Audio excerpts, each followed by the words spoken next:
PoK में आतंकवादी शिविरों को निशाना बनाने वाले ऑपरेशन सिंदूर के मद्देनजर भारत और पाकिस्तान के बीच बढ़ते तनाव पर ब्रिटिश संसद में लंबी बहस हुई, जिसमें सभी दलों के सदस्यों ने क्षेत्र में तनाव कम करने के लिए यूके के प्रयासों की अपील की। दरअसल जम्मू कश्मीर के पहलगाम में 22 अप्रैल को हुए आतंकी हमले ने न केवल भारत को झकझोरा, बल्कि इसकी गूंज ब्रिटेन के संसद तक भी पहुंची।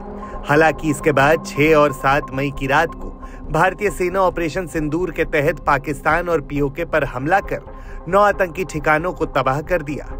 इस बीच ब्रिटिश संसद के हाउस ऑफ कॉमन्स में बोलते हुए पूर्व गृह सचिव और सांसद प्रीति पटेल ने आतंकियों की बर्बरता की तीखी निंदा की और ब्रिटेन सरकार से भारत के साथ आतंकवाद विरोधी सहयोग को मजबूत करने का आह्वान किया।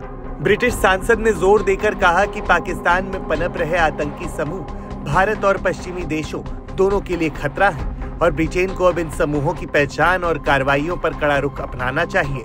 On the 22nd of April, terrorists brutally killed 26 tourists in Flagnum in a barbaric and savage act of violence.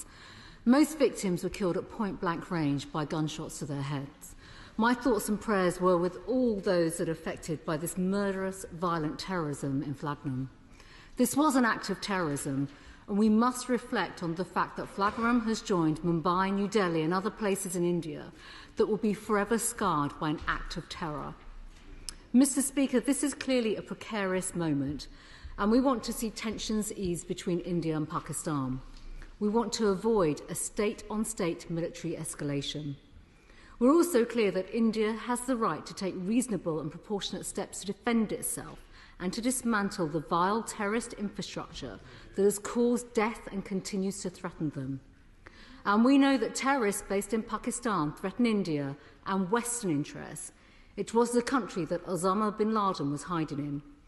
And because of the long history of violence inflicted by terrorists on India, the UK has in place long-standing security cooperation agreements with India. प्रीति पटेल ने आगे कहा, भारत को अपने बचाव के लिए उचित और अनुपातिक कदम उठाने और उन घृणित आतंकवादी ढांचों को नष्ट करने का अधिकार है। प्रीति पटेल ने यह भी कहा कि यह हमला केवल भारत पर नहीं बल्कि वैश्विक लोकतांत्रिक मूल्यों पर भी हमला है। सांसद ने खुद इस पूरे बहस की जानकारी ट्वीट कर दी। प्रीति पटेल का ट्वीट, आज हाउस ऑफ कॉमन्स में मैंने पहलगाम में हुई क्रूरता से प्रभावित लोगों के प्रति अपनी संवेदना दोहराई। हमें आतंकवाद से प्रभावित लोगों के साथ खड़ा होना चाहिए। ब्रिटेन को आतंकवादी खतरों से निपटने के लिए भारत में अपने मित्रों के साथ मिलकर काम करना चाहिए और तनाव कम करने तथा शांति, सुरक्षा और स्थिरता का समर्थन करने के लिए भारत, पाकिस्तान और क्षेत्र के प्रमुख भागीदारों के साथ जुड़ना चाहिए।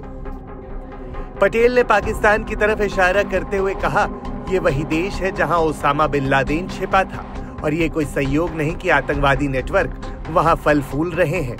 It was the country that Osama bin Laden was hiding in. And because of the long history of violence inflicted by terrorists on India, the UK has in place long-standing security cooperation agreements with India.